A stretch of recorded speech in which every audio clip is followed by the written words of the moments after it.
Hi friends, ஞாயிற்றுக்கிழமை காலையிலே பரபரப்பாக வேலை ஆரம்பித்தாச்சு. இது கருப்பு உளுந்து, அதோட ஒரு சீக்ரெட் பொருள் சேர்த்து அரைச்சி வச்சுருக்காங்க. வீட்லேயே தான் வறுத்துட்டு இது ரெடி பண்ணது. இதை நம்ம பெண்கள் ஆண்கள் எல்லாருமே எடுத்துக்கலாம். இன்றைக்கி நிறைய டிசீஸ்க்கு ஒரு அருமருந்து இது தாங்க. இது பால் ஆடை எடுத்து நான் கலெக்ட் பண்ணி வைப்பேங்க வெண்ணெய் எடுக்கிறதுக்காக. ரவா தோசைக்கு மாவு ஊற வச்சுருக்கேன். இது கேழ்வரகு மாவு நான் கலந்துருக்கேன், மைதா சேர்க்கலைங்க. ரவா கூட கேழ்வரகு மாவு சேர்த்து தான் நான் ரவா தோசை செய்வேன். அதுக்கு தான் மாவு ஊற வச்சுருக்கேங்க, எல்லாம் கலந்து.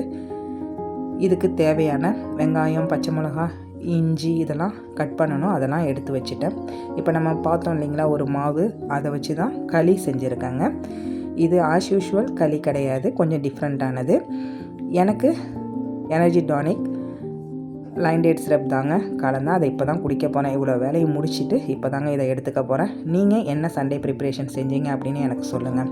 இந்த வீடியோ உங்களுக்கு பிடிச்சிருந்தா லைக் பண்ணி சப்ஸ்கிரைப் பண்ணுங்கள். தேங்க்ஸ் ஃபார் வாட்சிங்.